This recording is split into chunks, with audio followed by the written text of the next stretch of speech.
ओम।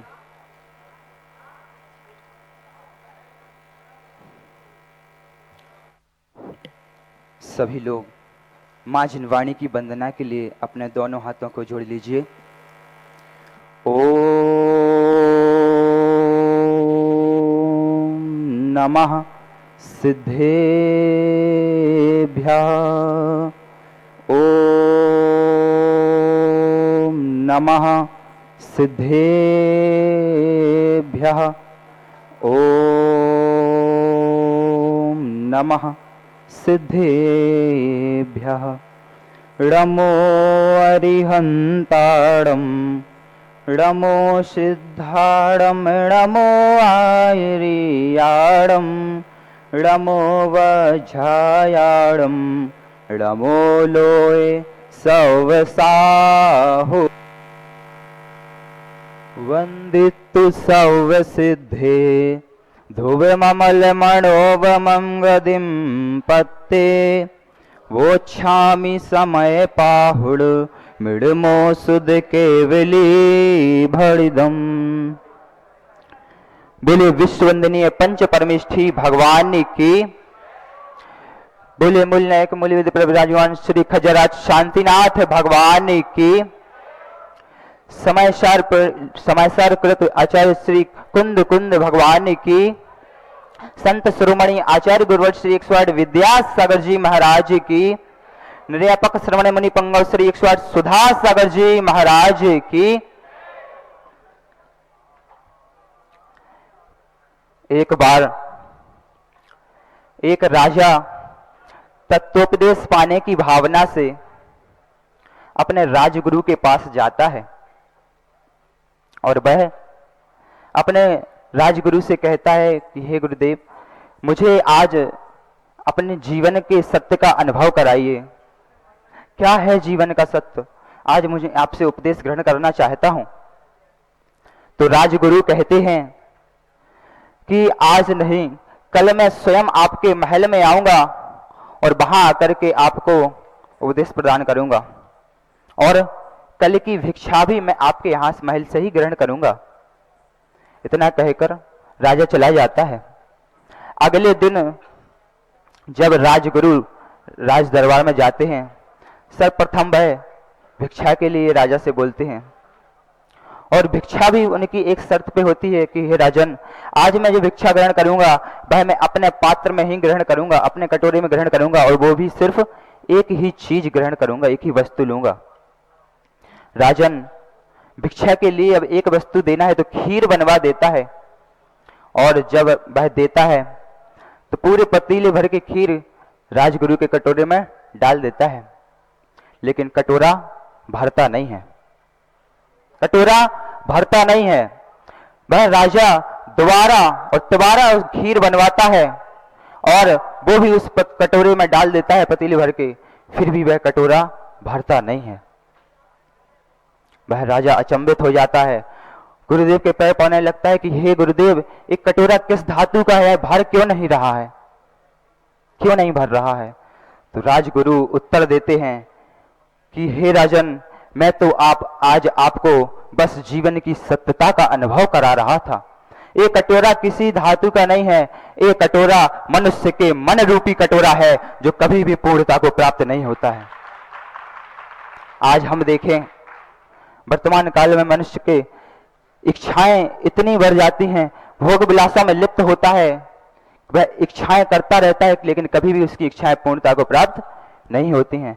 एक इच्छा पूर्ण होती है तभी उसके अंदर दूसरी इच्छा जागृत हो जाया करती है कि आज मुझे ये प्राप्त हुआ है तब इसके बाद मुझे ये भी चाहिए, वो ही प्राप्त हो। जब व्यक्ति के पास पैसों की लालसा होती है, क्या करता है व्यक्ति? अगर व्यक्ति 1 लाख रुपए की लालसा रखता है, 1 लाख रुपए उसके पास आ जाते हैं, जैसे ही 1 लाख रुपया आता है तो वह क्या मांगने लगता है? अब मेरे पास 10 लाख रुपए भी होना चाहिए। और जब उसके पास 10 लाख रुपए होते हैं तब वह क्या करता है?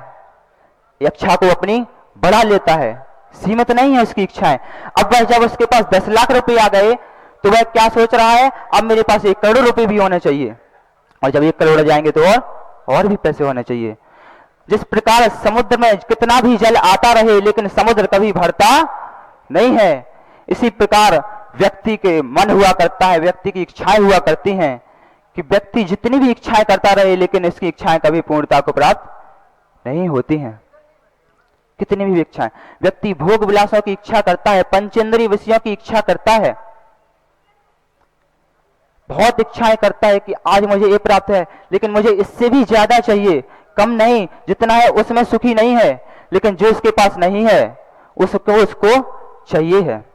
लेकिन एक तरफ हमारे वीतरागी साधुओं को देखिए, देखिए आज यहां विराजमान सुभाषागर जी महाराज जी को, उनकी चर्या को देखिए, देखिए आचार्य श्री विद्यासागर जी महाराज की चर्या को और उन जैसी साधना चर्या रखने वाले मुनिराजों को, उनके मन में किंचित मात्र भी इच्छा नहीं हुआ करती है।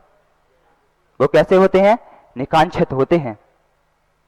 आज हम बात करेंगे सम्यक दर्शन के जो 8 अंग हुआ करते हैं, उन पर जो हुआ करता है दूसरा अंग निकांक्षित अंग। हम सब सम्यक दर्शन प्राप्त करना चाहते हैं, हम सबका एक लक्ष्य होता है मोक्ष प्राप्त करना, लेकिन हम क्या करते हैं?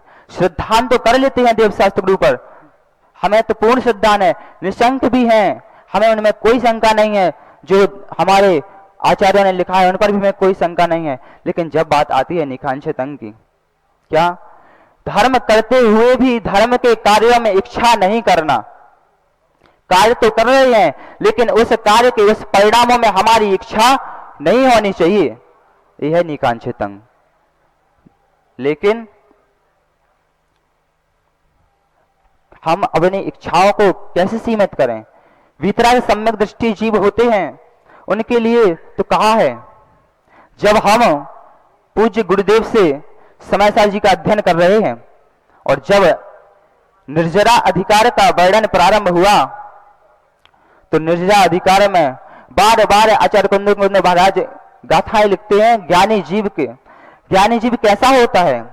ज्ञानी जीव इच्छाओं से रहित होता है, उसके किसी भी प्रकार की भोग आकांक्षाओं की इच्छा नहीं हुआ करती है। जो ज्ञानी जीव होता है वह किसी भी प्रकार की भोग इच्छाएं नहीं रखता है अपने मन में, ना वर्तमान के भोगों में लिप्त होता है, ना आगामी भोगों की भोगने की इच्छा रखता है। इसी के संदर्भ में आचार्य कुंद महाराज सम्यक दृष्टि जीव के निकांक्षित होने का जो प्रमाण है वो इस प्रकार देते हैं कि समयसार जी के निर्जराधिकार में 245 नंबर की गाथा में आचार्य लिखते हैं, जोड़ा करे दिदु कंखम कम फलेसु तह सवधम्मेसु सोडिक कंखो चेदा सम्मादिठी मुड़े दब्बो। क्या कह रहे हैं आचार्य यहाँ पे? जो करे दिदु कंखम, जो कांक्षाएं नहीं करता है अपने मन में, कैसी? कम फलेसु तह सवधम्मेसु, अर्थात कम फलेसु, कर्म के फलों में जो हम कर्म कर रहे हैं उन कर्म के कार्य के करने में भी इच्छाएं उत्पन्न नहीं होना। पहला विशेषण क्या दिया है आचार्य कुंद महाराज ने? कम फलेसु, कर्मों के जो फल हैं उनमें इच्छाएं उत्पन्न नहीं होना। हम कार्य तो कर रहे हैं लेकिन हमें उसके परिणाम की इच्छा नहीं होनी चाहिए। कोई व्यक्ति जब जॉब करता है तो जॉब किस लिए करता है? सैलरी पाने के लिए। नौकरी करता है तनख्वाह पाने के लिए। लेकिन यहां क्या कहा है? तुम नौकरी तो करो, जॉब तो करो, लेकिन सैलरी की चिंता मत करो।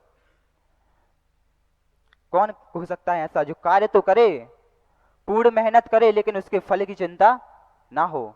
ऐसे हैं हमारे वीतरागी साधु। एक बेटा होता है जो पिता की सेवा करता है कुछ पाने की इच्छा से नहीं, उसके मन में कोई भी इच्छा नहीं होती है कि हमें पिता से कुछ प्राप्त हो, वो बस सेवा करता है निकांक्षित भाव से। ऐसे ही हमारे वीतरागी जो साधु होते हैं वह कार्य करते हैं लेकिन उसके फलों की इच्छा नहीं करते हैं, निकांक्षित होकर के। और दूसरा विशेषण तथा सब धम्मेषु, सभी प्रकार के धर्म में वस्तुओं के स्वभाव में इच्छाएं उत्पन्न नहीं होना। जो पुण्य के उदय से जो प्राप्त हो रहा है उसमें भी इच्छाएं नहीं करना क्या कहलाता है? निकांक्षित अंग कहलाता है। लेकिन कैसे उनकी इच्छाएं नहीं होना?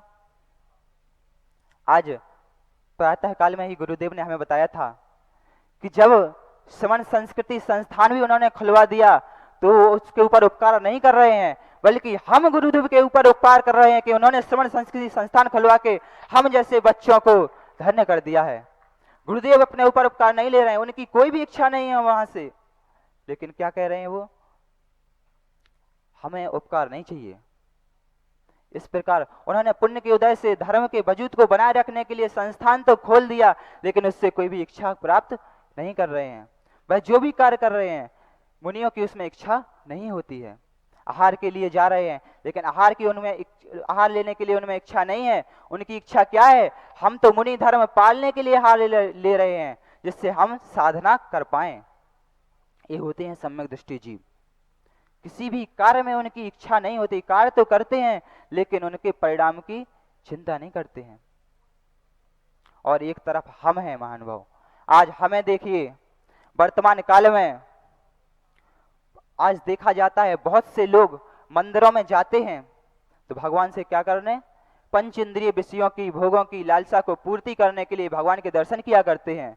हे भगवान आज मुझे ये प्राप्त हो जाए, हे भगवान मुझे नौकरी प्राप्त हो जाए, धन प्राप्त हो जाए, संपत्ति प्राप्त हो जाए। इस प्रकार की भोगांछाएं लेकर के आज बहुत से व्यक्ति मंदिरों में जाते हैं। आज जो धर्म है भाई हमारा भोग विलासों के प्रति लग गया है। धम्मम भोग निमित्तम, धर्म कैसा, भोगों के प्रति लग गया है आज वर्तमान में धर्म। भगवान से जा रहे हैं केवल मांगने के लिए, और किससे मांग रहे हैं हम, जिन्होंने बिना मांगे ही हमें सब कुछ दे दिया है, किससे मांगे हम। फिर भी व्यक्ति पंच इंद्रियों की विषयों की लालसा से इतना ग्रसित हो गया है कि वह आज भगवान के सामने भी जो हमारे मोक्ष में कारण है वह वस्तुओं को नहीं मांग रहा है। क्या मांग रहा है भगवान से, हमारी पंच इंद्रियों की विषयों की लालसा पूरित हो जाए। भगवान ने हमें क्या दिया है, क्या नहीं दिया है, सोचना चाहिए क्या नहीं दिया है। बिना मांगे ही जब हमें भगवान ने मनुष्य जन्म दे दिया, जैन कुल में जन्म दे दिया, उसमें भी श्रवण संस्कृति संस्थान में पढ़ने का सौभाग्य प्राप्त हो गया, और उसके बाद भी हमें पूज्य गुरुदेव से ऐसे समय सारजी ग्रंथ का अध्ययन करने का सौभाग्य प्राप्त हुआ। इसके अलावा हम भगवान से क्या मांगें, किसकी इच्छा रखें हम भगवान से। हमारा जो धर्म है वह केवल किसके प्रति होना चाहिए, कर्म क्षय निमित्तम, कर्मों के क्षय के प्रति हमें धर्म करना चाहिए, ना कि भोग विलासों के प्रति। आज जो हम धर्म कर रहे हैं वह कैसा होना चाहिए, हम भगवान से नहीं ना चाहें, हम किसको चाहें, भगवान को चाहें। भगवान से ना चाहें, भगवान को चाहें। शांति धारा से ना चाहें, शांति धारा को चाहो। माता पिता को मत चाहो, माता पिता को चाहो। रमोकार मंत्र से मत चाहो, रमोकार मंत्र को चाहो। तो क्या होगा, हमारा जो धर्म है वह कैसा बन जाएगा, समय सारमय बन जाएगा। हम क्या अभी हमने गुरुदेव से पढ़ा, गुरुदेव ने बताया हमें हमारा धर्म कैसा होना चाहिए। हम पूजन कर रहे हैं, पूजन किस लिए कर रहे हैं, भगवान से कुछ मांगने के लिए नहीं, भगवान के दर्शन कर रहे हैं हम भगवान बनने के लिए। पूजन कर रहे हैं हम पूज्य बनने के लिए, ना कि भोग आकांक्षाओं को करने के लिए। आज हमें ऐसे पंचम काल में ऐसे साधु संत मिले हैं, हमारे समागम हुआ है कि हम उन्हें देख करके, वीतराग को देख करके वीतराग के भाव हमारे अंदर जागृत होना चाहिए, ना कि उनसे राग करने के। पंच इंद्रियों के विषयों के प्रति हमें भोगाकांक्षाएं नहीं होना चाहिए। हम जब बात आती है कि हम अपना धर्म, अपना सम्यक दर्शन किस प्रकार से पालन करें, गुरुदेव ने कहा है कि कुंद महाराज ने समय सार में तो बात लिखी है, कुंद महाराज के पेपर में तो हम पास हो जाएंगे, लेकिन सर्वप्रथम हमें जो पेपर में पास होना है वो होना है समंतभद्र आचार्य के पेपर में। उन्होंने भी निकांक्षित अंग के बारे में क्या लिखा है, श्रावक किस प्रकार से निकांक्षित हो सकता है, तो समंतभद्र आचार्य रत्न कंडक साहब का आचार्य जी में लिखते हैं, कर्म परवसे शांते दुखे रंत ऋतोदय पाप बीजे सुखे नास्था श्रद्धा नाकांक्षणा स्मृतः। अर्थात जो हम विषय इंद्रियों के सुख कर रहे हैं वह किस प्रकार है वह सुख, तो वह लिखते हैं कर्म परवसे शांते, कर्मों के अधीन है यह सुख। जो हमें आज प्राप्त हो रहा है ये किसके उदय से हो रहा है, कर्मों के उदय से प्राप्त हो रहा है। कर्म परवसे, कर्मों के अधीन है, जब हमें साता वेदनी का उदय हुआ तो हमें सुख प्राप्त हो रहा है, और जब असाता वेदनी का उदय हुआ तो हमें दुख प्राप्त हो रहा है। और क्या कहा है, सा अंते, अर्थात अंत से सहित है यह सुख। कभी भी यह सुख है वो हमेशा रहने वाला नहीं है। मात्र एक उत्तम सुख मोक्ष सुख हुआ करता है जो हमारे साथ हमेशा रहने वाला है। इसके अलावा जो जितने भी संसारिक सुख हैं वह हमेशा नष्ट होने वाले हैं। कैसे हैं, नष्ट होने वाले हैं। जो हमें प्रिय वस्तु होती है, आज हम जिसमें सुख मना रहे हैं, वही हमें क्या देने लगती है, दुख देने लगती है। दुखे रंतरितोदय, जो सुख हैं या कैसे हैं, दुखों से बाधित हैं।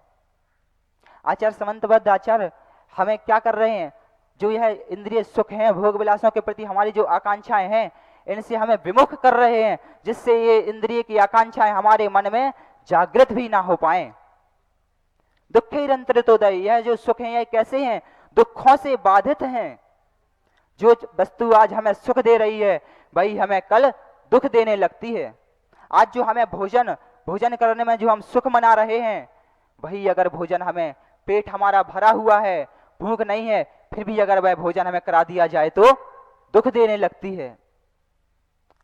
गर्मियों के समय में जो यह पंखा हमें सुख देता है, ठंडी के समय में, शीतकालीन के समय में यही पंखा हमें दुख देने लगता है। जो वस्तु आज सुख दे रहा है वही उसका वियोग होने पर हमें दुख देने लगती है। आज जो हमारी प्रिय वस्तु है, जो हमारी प्रिय वस्तु है, जैसे हमारे पास कोई भी वस्तु, अगर मोबाइल है, आज हमें सुख दे रहा है, अगर वो मोबाइल हमारा गुम जाए तो क्या करने लगता है, दुख देने लगते हैं। दुखों से बाधित है यह सांसारिक सुख।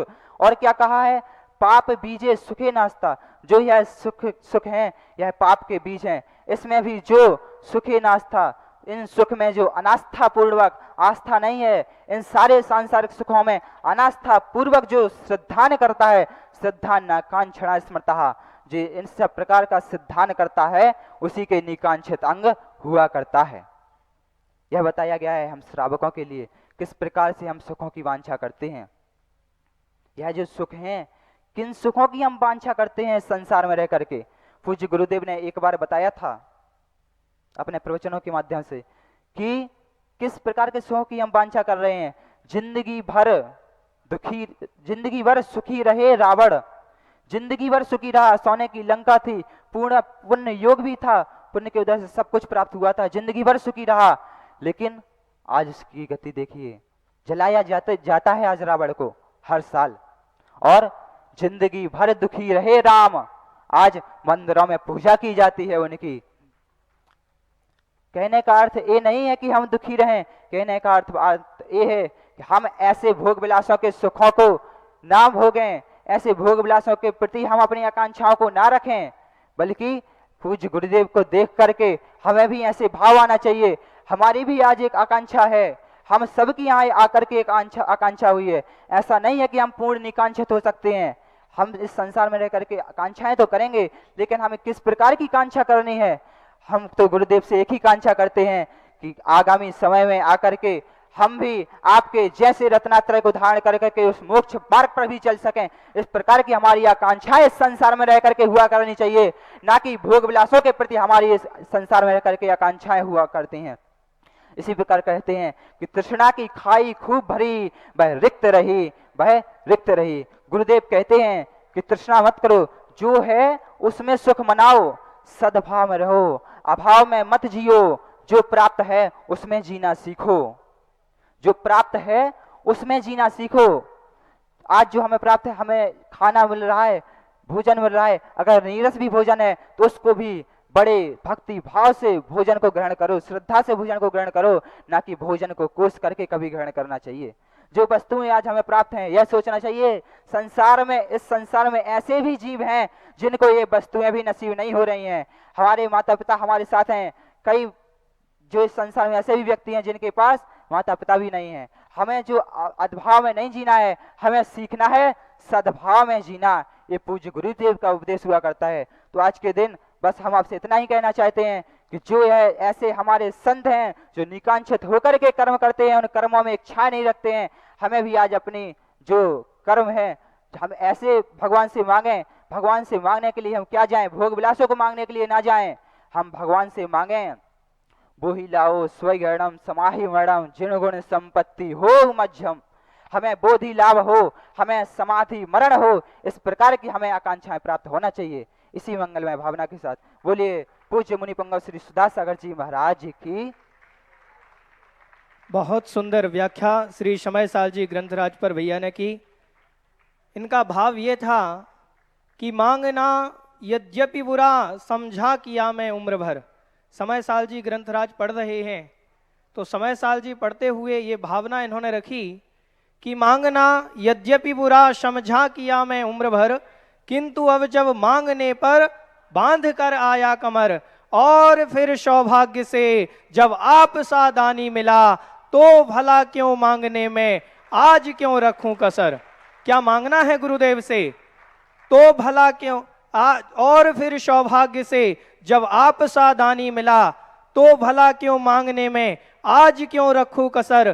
प्रार्थना है आप ही जैसा बनाने के लिए, भेंट में कुछ भी नहीं लाया चढ़ाने के लिए। हे गुरुदेव, मैं तो बस आपके जैसा बनने आपके पास आया हूं। इस प्रकार की भावना को भैया ने यहां पर रखा। अब मैं अग्रिम वक्त्री के रूप में बुलाना चाहूंगा बहन साक्षी जैन, शास्त्रीय तृतीय वर्ष। सभी प्रभु वंदना के लिए अपने दोनों हाथों को जोड़ लें। ओम नमः सिद्धेभ्यः, ओम नमः सिद्धेभ्यः, ओम नमः सिद्धेभ्यः। णमो अरिहन्ताणं, णमो सिद्धाणं, णमो आयरियाणं, णमो वज्रायाणं, णमो लोये सब साहुणं। वन्दितु सब सिद्धे धुवमल्मलोमवं गदिं पत्ते, बोच्छामि समय पाहुड़ मृडमो सुदे केवली भरिदम। जय बोली आदि ब्रह्मा आदि जिनेश देवादि देवी खचराट श्री आदिनाथ भगवान की। संत शिरोमणि आचार्य गुरुवर शिक्षक विद्यासागर जी महामुनि राज की। निर्यापक श्रीमण मुनि पुंगव शिक्षक सुधा सागर जी गुरुदेव की। समय सार जी ग्रंथ राज की।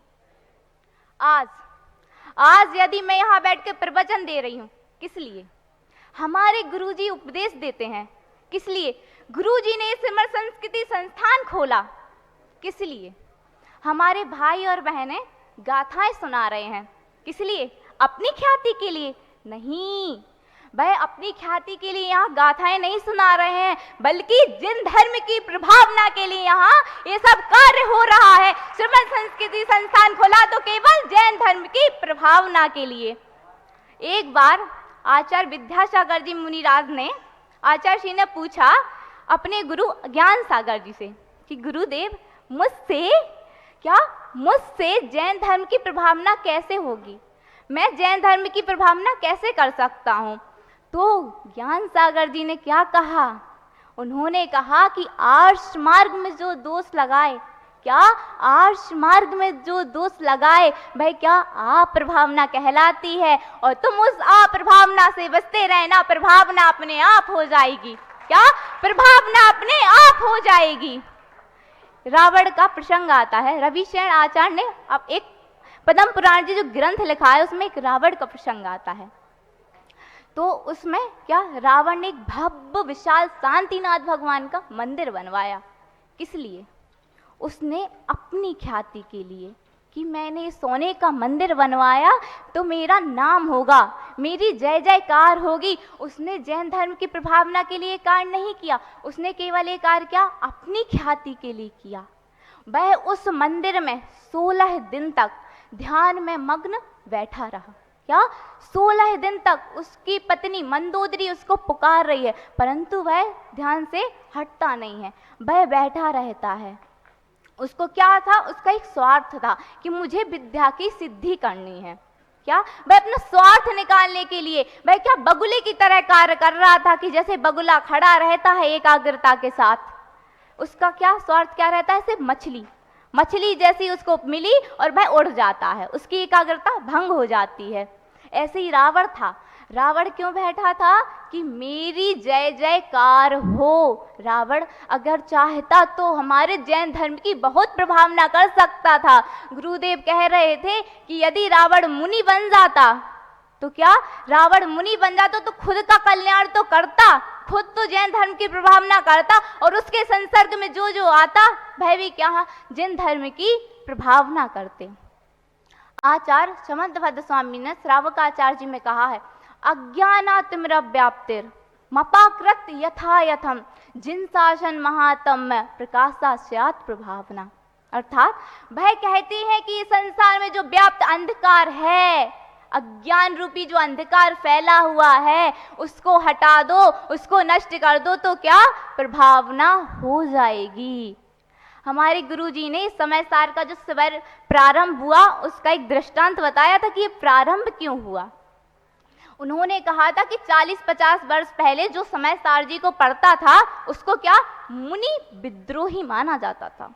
क्या, मुनि विद्रोही माना जाता था। तो उन्होंने क्या, को बहुत दुख हुआ गुरुजी को कि हमारे आचार्यों को ग्रंथ ऐसे फेंके जा रहे हैं, नष्ट किए जा रहे हैं। तब उन्होंने क्या, समय सार को पढ़ाना प्रारंभ किया।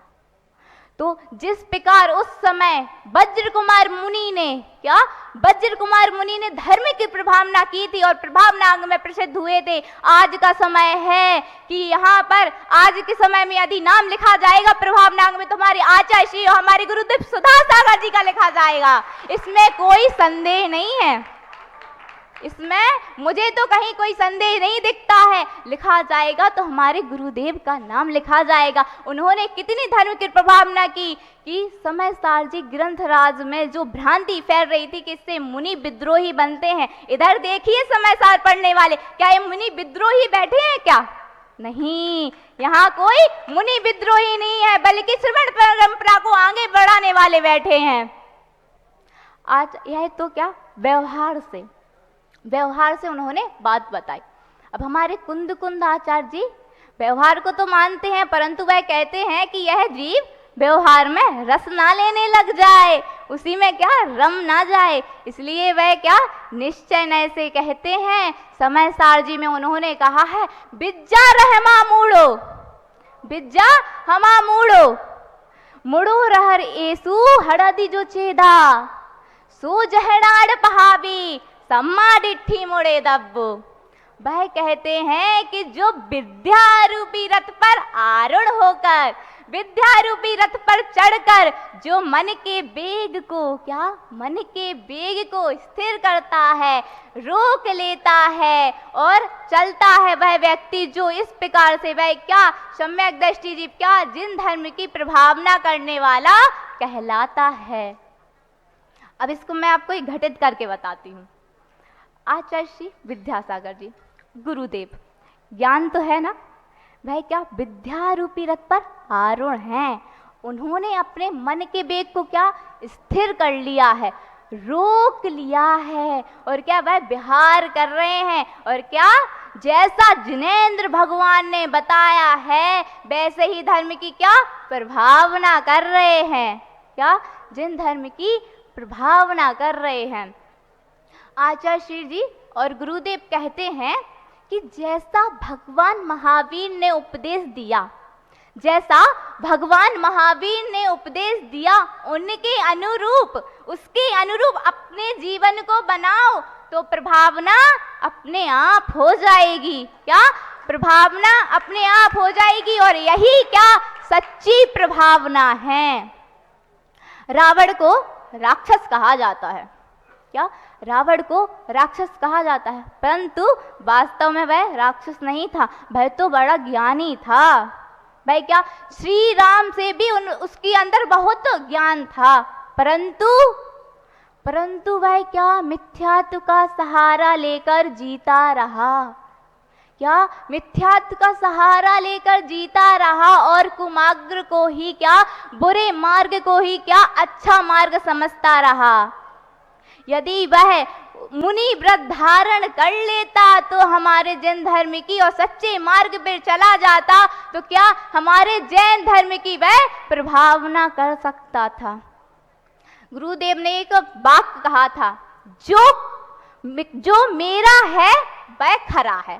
क्या? जो मेरा है वह खरा है और जो खरा है वह मेरा है। इससे मिथ्या दृष्टि और सम्यक दृष्टि की बात सामने आती। जो मेरा है वह खरा है। क्या? यह समाचार जी मैंने याद कर लिया। क्या? यह समाचार जी मैंने याद कर लिया इसलिए अच्छा है। क्या?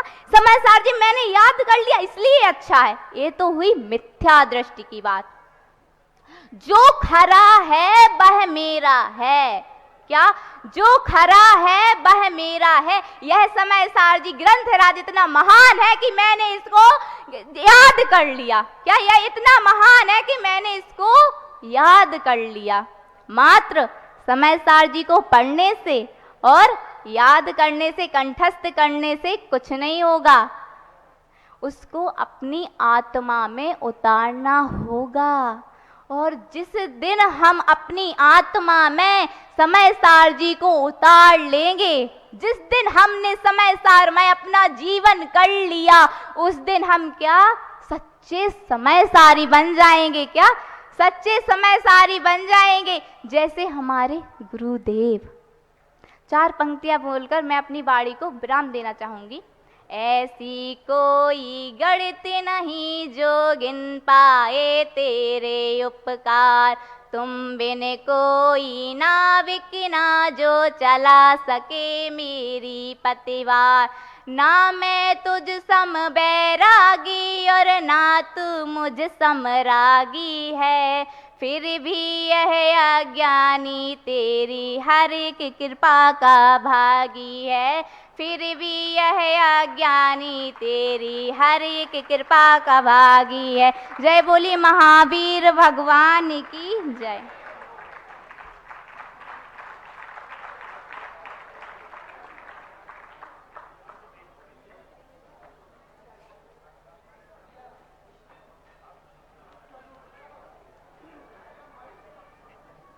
ओम। बहुत सुंदर व्याख्या श्री शमयसाल जी ग्रंथराज पर हमारी बहन ने करी कि पूज्य गुरुदेव जो हम सब पर इतना आनंद उपकार कर रहे हैं, ऐसा उपकार शायद दुनिया में किसी ने हम पर नहीं किया और ना हम सोचते हैं कि आगामी भवों में कोई पूज्य गुरुदेव जैसा उपकार कर पाएगा हम पर। आज हम यहाँ सम्यक्त्व के लाभी बने, सम्यक दर्शन को समझ पाए, तो हो सकता है कि सबसे पहले हमारे सम्यक्त्व में कारण बने हों तो पूज्य गुरुदेव सुधासागर जी महाराज एवं उनकी वाणी हमारे सम्यक्त्व में कारण बनी है। अनंत उपकार आपके कैसे उन्हें चुकाना है अनंत उपकार आपके कैसे उन्हें चुकाना है। कुछ भी कहना वैसा होगा रवि को दीप दिखाना है, कुछ भी कहना वैसा होगा रवि को दीप दिखाना है। देखिए हमारे संस्थान के बाल विद्वान एवं विदुषी बहनों में कोई टैलेंट की कमी नहीं है। न जाने कोई वक्तृत्व शैली में आगे है, कोई पढ़ने में आगे है और कोई अनेक अनेक कलाओं में हमारे यहाँ के छात्र विद्वान एवं विदुषी बहनें निपुण हैं। एक ही नवोदित कवि हमारे संस्थान के शास्त्रीय प्रथम वर्ष के भैया आगम जैन शास्त्री, जिन्होंने स्वयं ये कविता पूज्य गुरुदेव के चरणों में अर्पित करने का भाव किया है, ये स्वरचित कविता यहाँ पर सुनाने जा रहे हैं। आगम जैन शास्त्री पधारें।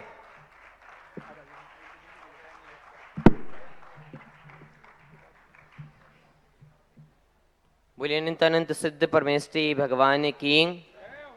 मैं चंद पंक्तियां रखना चाहूंगा जो हमारे संस्थान के हर एक बालक और हर एक बच्चे के हृदय में बसती है। वो पूज्य सुधा सागर के लिए वो कुछ पंक्तियां हैं। प्रारंभ करूंगा उनके ही नाम से। सुधा सागर सुधा सागर सुधा सागर सुधा सागर सुधा सागर सुधा सागर सुधा सागर सुधा सागर, तुम ही हो आस हम सब की, तुम्हारा दर हमारा घर। तुम ही हो आस हम सब की, तुम्हारा दर हमारा घर। तुम्हारे दर पे आते ही कई मुश्किल सिमट जाती, तुम्हारे दर पे आते ही कई मुश्किल सिमट जाती, आज इतनी कृपा कर दो, रखो ये हाथ मेरे सर। सुधा सागर सुधा सागर सुधा सागर सुधा सागर, चरण द्वय आपके मेरा ये मस्तक धन्य कर देते। चरण द्वय आपके मेरा ये मस्तक धन्य कर देते, आपकी एक नजर से जिंदगी संपन्न कर देते। आपकी एक नजर से जिंदगी संपन्न कर देते, आपके नाम की माला सदा जपता मैं जीवन भर। और माला क्या है? सुधा सागर सुधा सागर सुधा सागर सुधा सागर सुधा सागर सुधा सागर सुधा सागर सुधा सागर। सुबह का सूर्य देखूं तो आपकी शान दिखती है, सुबह का सूर्य देखूं तो आपकी शान दिखती है। अर्घ्य करता समर्पण तो आंख भर याद आती है, अर्घ्य करता समर्पण तो आंख भर याद आती है। और ये आखिरी पंक्ति जो हम सबके मन में बसती है कि ये जीवन पूर्ण लगता है, ये जीवन पूर्ण लगता है आप सा सद्गुरु पाकर। ये जीवन पूर्ण लगता है आप सा सद्गुरु पाकर। सद्गुरु कौन? अरे सुधा सागर सुधा सागर सुधा सागर सुधा सागर। और चार पंक्तियों के माध्यम से अपनी कविता को विराम देना चाहूंगा कि कण कण में संग्राम रहेगा, कि कण कण में संग्राम रहेगा ना कोई विश्राम रहेगा, कि कण कण में संग्राम रहेगा ना कोई विश्राम रहेगा। और चाहे दुनिया मिट जाए पर सुधा सागर जी का नाम रहेगा, चाहे दुनिया मिट जाए पर सुधा सागर जी का नाम रहेगा। बोले मुनि पंगल से 108 सुधा सागर जी महामुनि राज की। सभी को जय जिनेंद्र। चलिए, बहुत बहुत धन्यवाद। आज भी हम वक्ताओं को सुन रहे थे और खासकर अभी साक्षी को सुना, और एक चीज सीखने वाली है साक्षी से। एक अच्छे वक्ता की शैली में सामने वाले का मन हरता है उसकी मुस्कुराहट। वक्ता स्वयं मुस्कुराता हुआ दिखे तो मन में प्रसन्नता आती है, वो साक्षी को बहुत अच्छी तरह आता है। दूसरी चीज होती है जब वक्ता अपनी बात को मॉड्यूलेशंस, अंग्रेजी में हम कहते हैं मॉड्यूलेशंस, वॉइस मॉड्यूलेशंस, ये कला है सीखने की।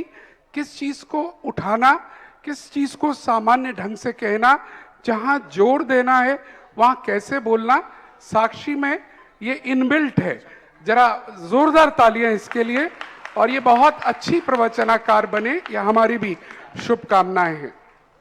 और आज बड़ी प्रसन्नता है कि आज अनेक लोगों ने यहाँ शांति धारा का सौभाग्य मिला। आज पांडाल में भी हम नाम अवश्य लेना चाहेंगे। श्रीमान राजेश जैन सेठी गया वाले परिवार, श्रीमान पन्ना लाल जी, सरला जी, विवेक जी बेनाड़ा परिवार, श्री सुनील सुनीता संयम सोगानी गड़ाकोटा परिवार, और श्रीमती कैलाशी देवी महेंद्र राज टोंक परिवार, ये सभी का बहुत बहुत साधुवाद। और इसके अलावा जो और आज के मुख्य पुण्यार्जक हैं, श्रीमान सुकुंतला देवी, वीरेंद्र जी, नितेश जी परिवार, और बांसवाड़ा खांदू कॉलोनी, और वो खांदू कॉलोनी बांसवाड़ा का परिवार मंगल पत्रिका लेकर भी आया है विवाह उपलक्ष्य में। और गुरुदेव कहते भी हैं कि आप लोग देवशास गुरु के नाम जो मंगल पत्रिका लाते हैं, बहुत सुंदर परंपरा है, वो परंपरा जीवित रहनी चाहिए। हालांकि ना तो गुरु आने वाले हैं, ना देव आने वाले, ना शास्त्र आने वाले हैं, ना गुरु आने वाले हैं, परंतु परंपरा है और बहुत सुंदर परंपरा। और ये इतनी दूर से परिवार आया है बांसवाड़ा से, घर में मांगलिक प्रसंग है और इन्होंने यहाँ पत्रिका अभी भेंट करी। जरा तालियां इनके लिए हम बजाएंगे। और इसके अलावा आज खांदू कॉलोनी से ही दूसरा परिवार राजावत शैलेश जी आदि परिवार भी यहाँ पर है। बहुत बहुत स्वागत, अभिनंदन। आज भक्ति कलश स्थापित करने का सौभाग्य मिल रहा है। सतीश चंद जी, अनीता जी, प्रशांत कुमार, नितिका, सिद्धार्थ, अध्यान, अविका, हनी, समस्त परिवार आगरा, लॉयर्स कॉलोनी आगरा। मैं अनुरोध करूंगा पूरे परिवार जो भी हों आए और भक्ति कलश लेकर वहां पर स्थापित करें। सतीश चंद जी परिवार, प्रशांत जी आ जाएं और करें। और जिस प्रकार से आप सब लोगों के कार्य को देखकर, चाहे वो संध्या काल में समय सार की गाथाओं का आपका वाचन चलता है या फिर अभी प्रातः काल प्रवचन आदि देखते हैं, तो हर कोई बड़ा प्रसन्न है। और उसी प्रसन्नतावश आज भी कुछ राशियां हमें अभी प्राप्त हुई हैं। मोनू जैन, विकास जैन, ट्रांस यमुना 2100 रुपए की नगद राशि इन्होंने हमें दी आप तक पहुंचाने के लिए। और उसी श्रृंखला में श्रीमती पुष्पा जी बेनाड़ा, कमला नगर आगरा परिवार के द्वारा भी 5100 रुपए की राशि दी गई है आप तक पहुंचाने के लिए, नगद हमें दे दी गई है। और कल हमने जैसा संध्या काल में घोषणा कर दी थी, लेकिन पुनः हम एक बार कह रहे हैं, कल आहार दान के उपलक्ष्य में श्रीमती मेघना बेनाड़ा जी के पिताजी माताजी श्री निर्मल जी इंदिरा जी गंगवाल इंदौर के द्वारा 1,11,000 रुपए की राशि आप सबके लिए बोली गई थी। बहुत बहुत साधुवाद। और आइएगा सीधे चलते हैं प्रवचनों की ओर। खोज चल रही है समय सार की, अन्वेषण चल रहा है समय सार का, बात चल रही है आत्मा की, बात चल रही है समय और सार की। आइए पूज्य गुरुदेव से अनुरोध करेंगे अपनी मंगलमय वाणी से हम सभी को अनुग्रहित जय श्री ओम नमः सिद्धेभ्यः। जय श्री ओम नमः सिद्धेभ्यः। सर्वमंगल मांगल्यम सर्वकल्याणकारकं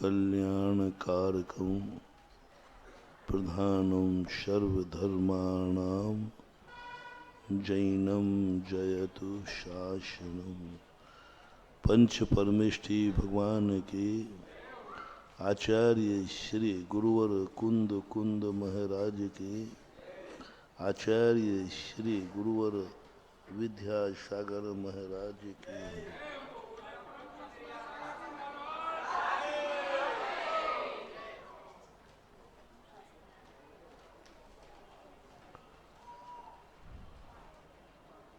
वस्तु तत्व की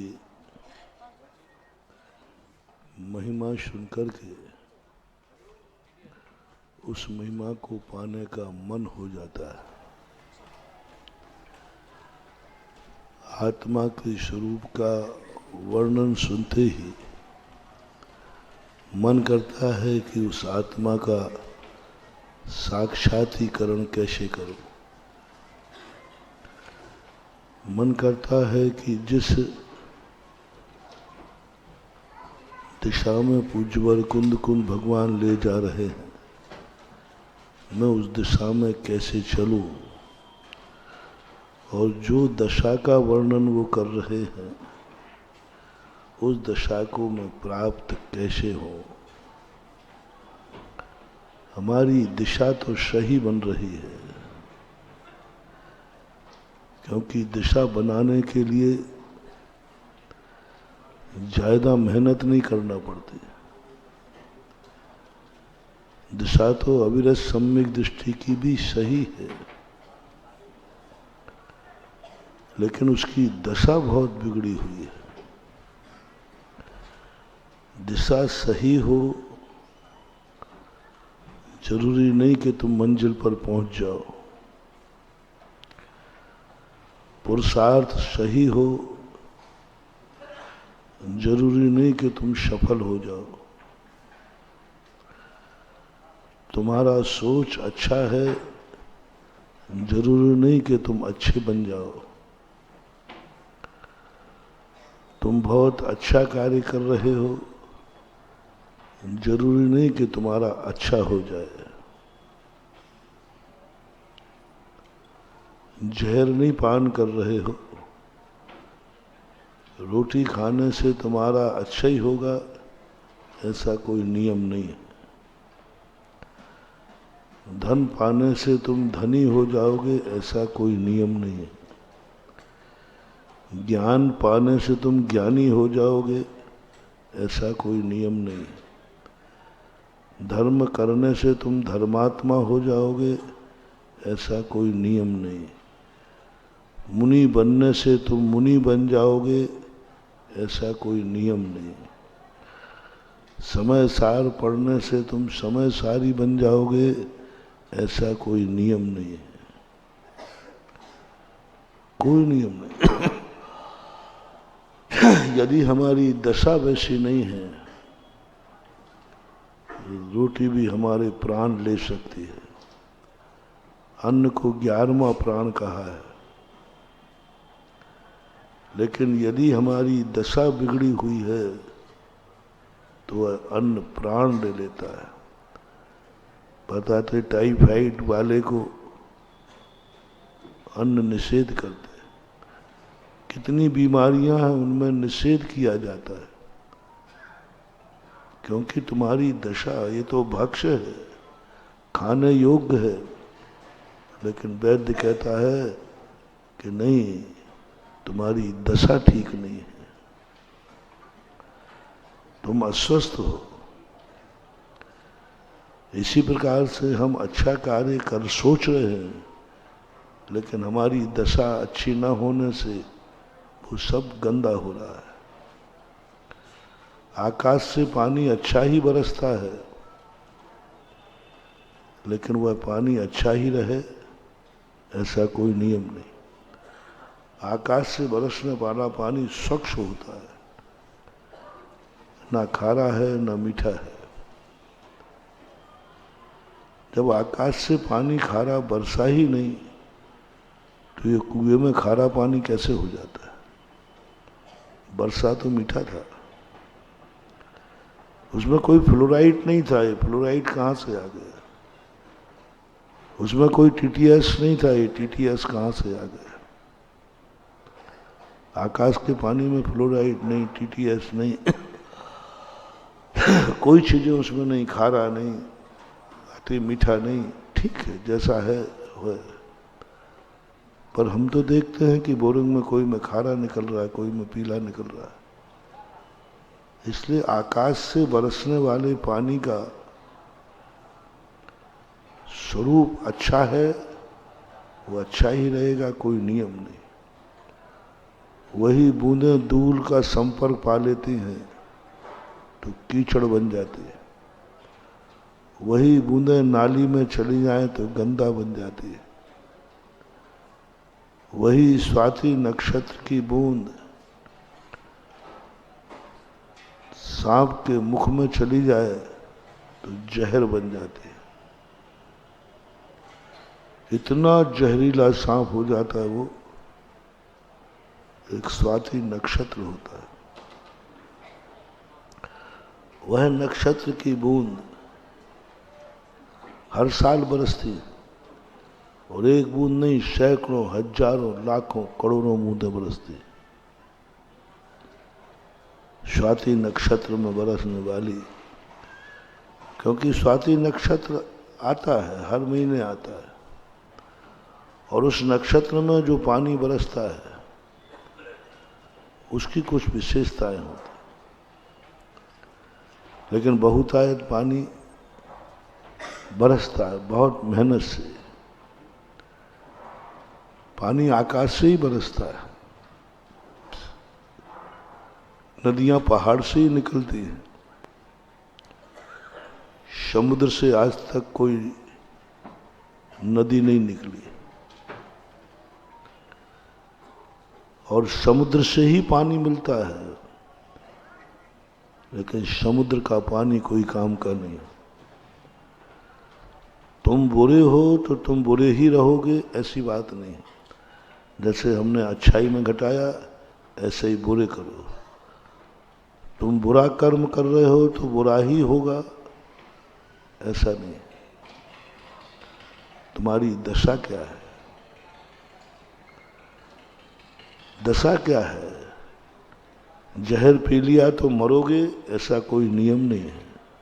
तुम्हारी दशा क्या है? तुम्हारी दशा क्या है? कई लोग कांच खा जाते हैं, ट्यूबलाइट खा जाते हैं, कुछ नहीं होता। तुम्हारी दशा क्या है? अग्नि तुम्हें जलाएगी, अग्नि का काम जलाना है, नियम से जलाना है, लेकिन वो तुम्हें जलाएगी ये कोई नियम नहीं। तुम्हारी दशा क्या है? अग्नि स्वभाव बदल जाएगा। अग्नि का काम जलाना है, लेकिन नियम मत बनाना कि जलाना है। जैसे मैंने रोटी पानी को कहा, ये प्राण है, जिंदा रखते हैं, तुम्हें जरूरी नहीं यही दोनों तुम्हारे प्राण ले भी सकते हैं। कोई जरूरी नहीं है कि तुम्हारा अच्छा ही होगा, बुरा होगा। ऐसा ही तुमने कुछ बुरा किया है, हो गया, तुम्हारा बुरा ही होगा, ऐसा नियम नहीं। अग्नि जलाएगी। सभी लोग कहते हैं अग्नि का काम क्या है? जलना और जलाना, लेकिन कोई जरूरी नहीं जलाएगी। तुम अपनी दशा बदल दो।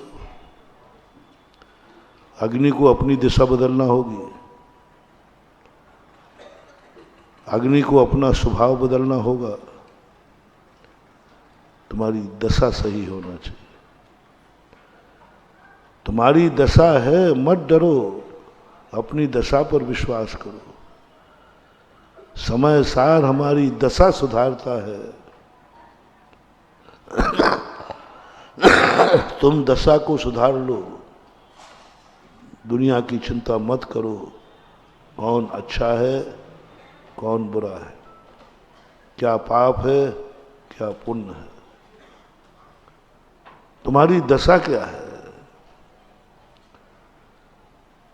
द्रव्य संग्रह में कहा ना, जब किंच विचिंतन तो निरीह वित्ते हवे जदा साहू। तुम कुछ भी सोचो, दशा कौन सी? तुमसे कहा यही सोचो, नमोकार मन सोचो, 5 परमिट सोचो। एक बड़े स्नातक से कह दिया तुम कुछ भी सोचो, तुम्हारी दशा क्या है? कल कहा था तुम लोगों को सीमाएं बांधी, सीमा बांधो, हम भारत के बाहर नहीं जाएंगे। प्रतिदिन की सीमाएं बांधो। हम मुनिराज से कह दिया तुम्हारी कोई सीमा नहीं है, तुम्हारी दिशाएं ही सीमा है, तुम्हारी दिशाएं ही अमृत है, कोई सीमा नहीं। असीम कर दिया हमें, ग्रस्त को सीमित कर दिया। क्षेत्र परिमाण हमारे लिए क्षेत्र की सारी सीमाएं तोड़ दी। कहीं भी जाओ, अमेरिका जाओ, पाकिस्तान जाओ, तुम्हारी दशा क्या है? दशा के ऊपर आज सबसे बड़ी चीज है, लोग दिशा सच्ची मिल जाने से चल पड़ते हैं, रास्ते में गिर पड़ते हैं। दिशा मिलते ही दौड़ो, भागो, रास्ता मिल गया, रास्ते में गिर जाएंगे। सही मार्ग मिलते ही तुरंत चलो मत, सही बात मिलते ही तुरंत कहो मत, सही बात सुनाई जा रही तो भी सुनो मत। अच्छा सोचा जा रहा है, थोड़ा सोचो मत, रुको थोड़ा। तुम्हारी दशा क्या है? क्या दशा है? तुम जल और अग्नि के संबंध में मत पड़ो। तुम मत सोचो कि अग्नि है ये जल है। तुम्हारी दशा सुधार लो। तुम्हारी दशा यदि सही है तो अग्नि को अपनी दिशा बदलना पड़ेगी। सीता के लिए तुम सीता बन जाओ, अग्नि भी अपनी दिशा बदल देगी। सीता ने अपना क्या बदला? सीता ने दिशा नहीं बदली। मैं अग्नि कुंड में नहीं कूदूंगी। अग्नि कुंड यहां बना था, वो उसने दिशा नहीं बदली, दिशा नहीं बदली, उसी दिशा में गई जहां अग्नि कुंड था, जहां आग जल रही थी, जहां जलाने वाला जिसका स्वभाव है, अग्नि का स्वभाव है जलाना, उसी दिशा में गई जलाने। लेकिन दशा बदल दी, अपनी दशा बदल दी, दिशा नहीं बदली, अपनी दशा बदल दी और कूद गई अग्नि में। अग्नि को दिशा बदलना पड़ी और सीता के लिए अग्नि ने जलाया नहीं, कमल की रचना कर दी। लकड़ी की कमल बन गया, लकड़ियां कमल बन गई, अग्नि शीतल हो गई। दशा यदि हमने बदल दी, हरियन योग में हमें दिशा मिलती है, दशा नहीं। हम मंदिर जाते हैं, एक दिशा मिलती है। हम गुरु के पास जाते हैं, हमें एक दिशा मिलती है। जिनवाणी पढ़ते हमें दिशा मिलती है, लेकिन समय सार पढ़ते ही हमारी दशा सुधरती है, दशा सुधरती। अनादिकाल से हम दिशा सुधारने में लगे हैं, तो सदा सुधर भी जाती है। दिशा सच्ची मिलने पर व्यक्ति संसार में भटकता रहता है। सही रास्ता है, हम कौन सा गलत काम कर रहे हैं। रोटी तो खा रहे हैं, लेकिन बीमारी बढ़ रही है। क्या खाया था? रोटी खाई थी, वो तो खाने योग्य थी नहीं। तुम्हारी दशा रोटी खाने योग्य नहीं थी, तुम्हें रोटी जहर है। एक हमारे यहां अनिष्ट नाम का अभक्ष होता है, एक अनजान नाम का अभक्ष होता है।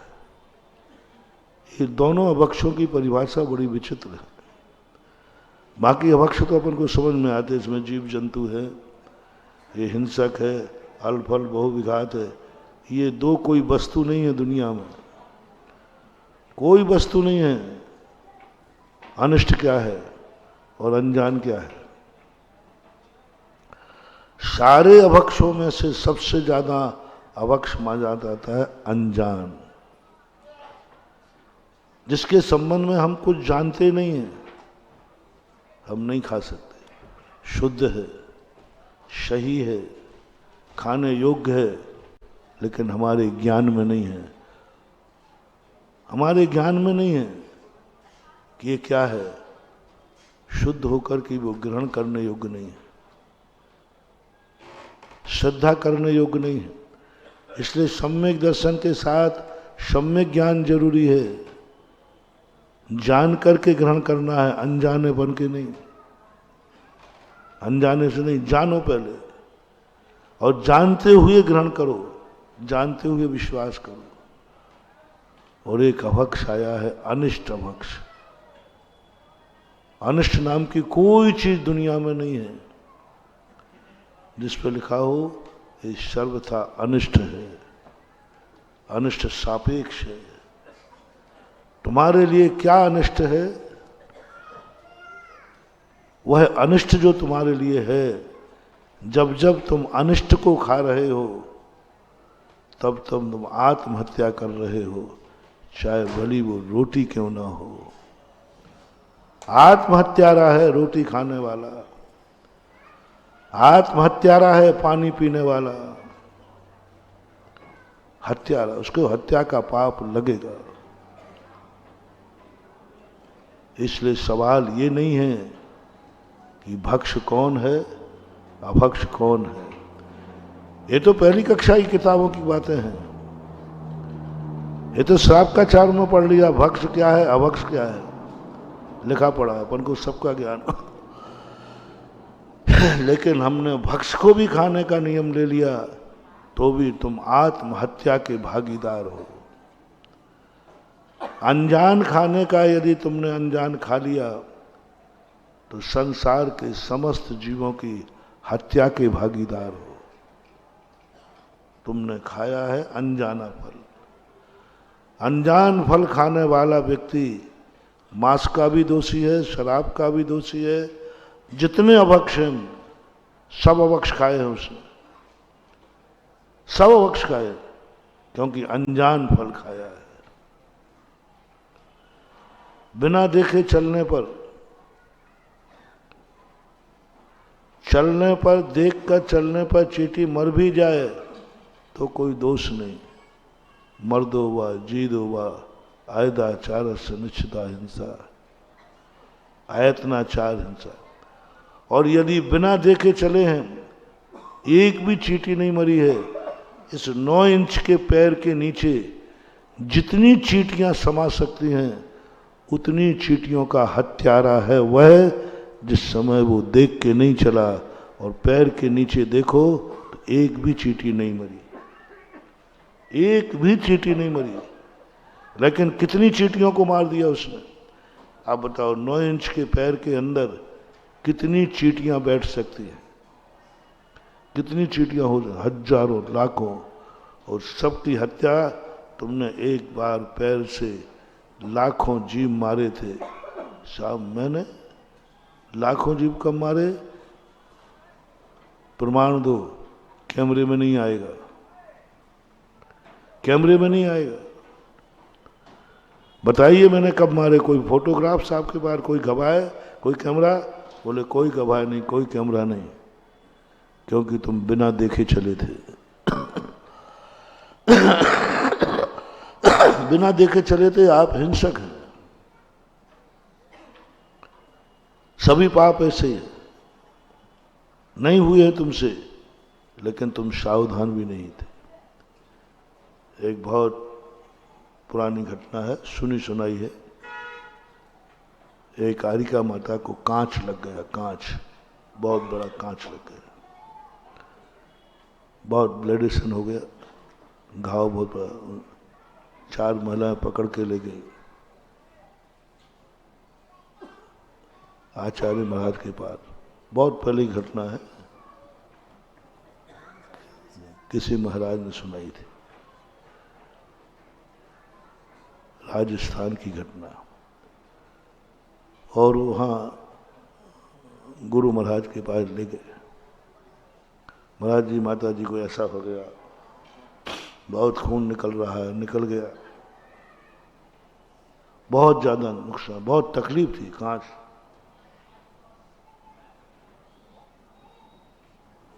फूटी हुई शीशी पड़ी थी, पैर पड़ गया। गुरु महाराज ने उसकी दया नहीं देखी, पैर नहीं देखा, एकदम ताव में आ गए।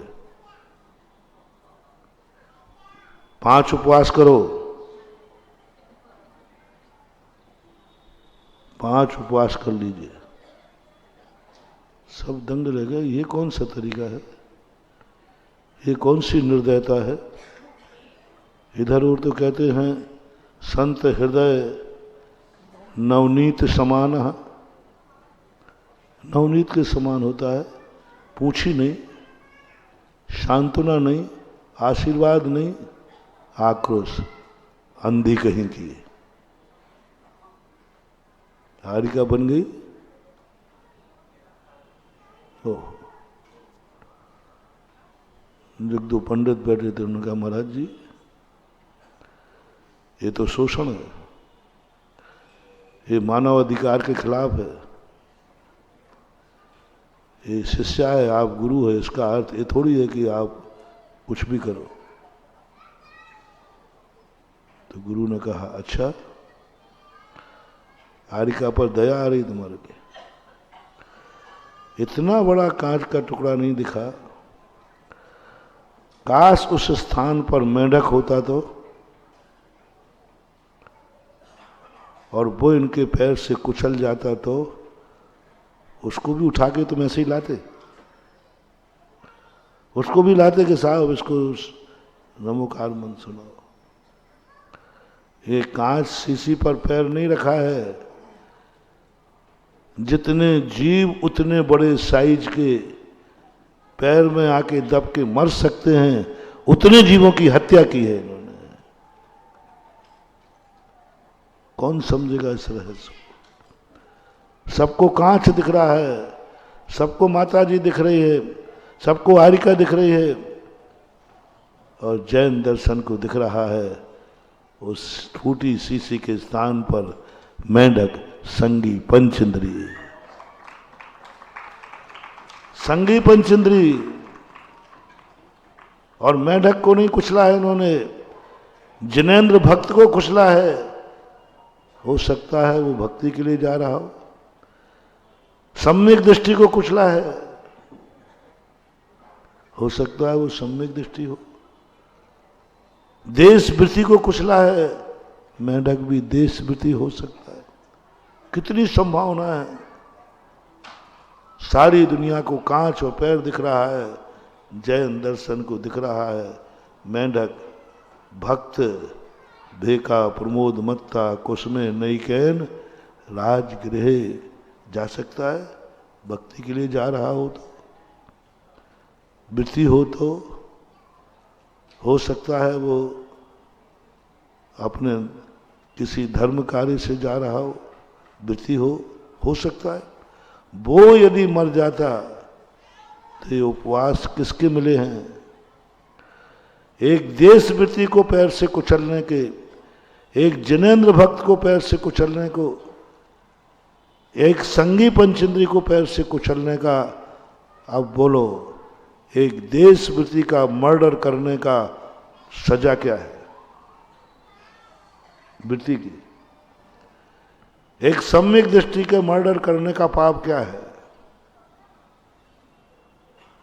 सम्यक दृष्टि का मर्डर, एक संगी पंचेंद्री का मर्डर किया है। मैंने बहुत कम दिया है, कायदा से तो ये अक्षम अपराध था। इतनी बड़ी चूक, इतना बड़ा कांच। हाँ, कोई महीन कांच होता जो देखने पर भी, अब क्या करें, दिख ही नहीं रहा था, देख के ही चल रहा था मैं तो, देख के ही चल रहा था मैं तो, लेकिन वो दिखा ही नहीं तो क्षमा किया जा सकता क्योंकि दिखा नहीं। इतनी बड़ी कांच की शीशी नहीं दिखी, इसका अर्थ तुम बिना देखे चल रहे थे, और बिना देखकर चलने पर इतनी बड़ी हत्या का पाप तुम्हारे है। उस हत्या का प्रायश्चित दिया गया है, बहुत कम है। कौन सोचेगा इसको। दुनिया का कोई दर्शन नहीं सोच सकता। इतनी गहराइयों पर उतरने वाला मां जैन दर्शन है। तुम्हारी दशा क्या थी। तुम आरिका थे, तुम मुनि महाराज थे, कौन थे तुम, तुम्हारी दशा क्या थी। आरिका थी, नीचे देखकर चलती, असंयम नहीं थे तुम, पशु जानवर नहीं थे तुम, पागल उन्मत्त नहीं थे तुम, आरिका थे। सारा जगत तुम्हें जानते हैं कि महाराज हैं, बिना देखे नहीं चलते। तुमने ईरिया समिति का खंडन किया है, ईरिया समिति का मूल गुण तुमने खंडन किया है। इस मूल गुण का प्रायश्चित है, और तुम्हें अनर्थ दंड का प्रायश्चित है। जिस समय जो करना चाहिए थे वो न करके तुम्हारा उपयोग कहीं और था, ये अनर्थ दंड है। कितनी सारी धाराएं लगी। एक व्यक्ति की धारा मार किसी का मर्डर कर देता है ना, तो एक की 302 धारा नहीं लगती, उसके साथ कुछ और धाराएं लगती हैं।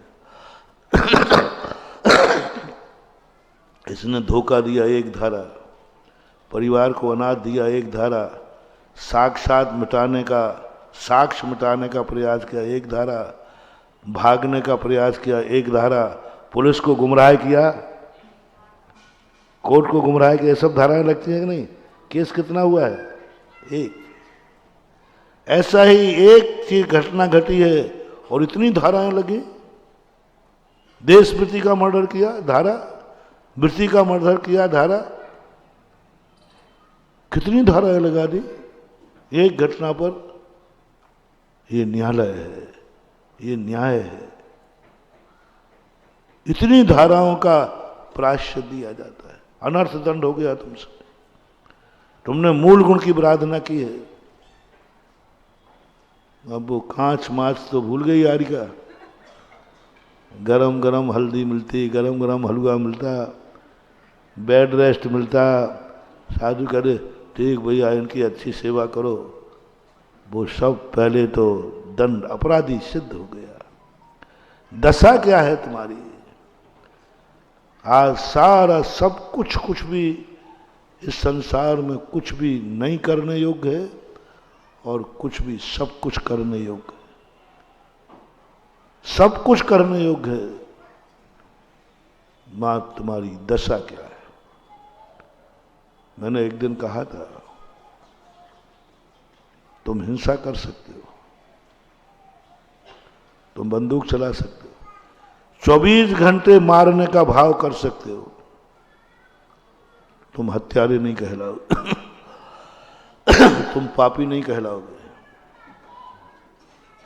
जैन दर्शन बहुत बड़ा निर्णायक दर्शन है।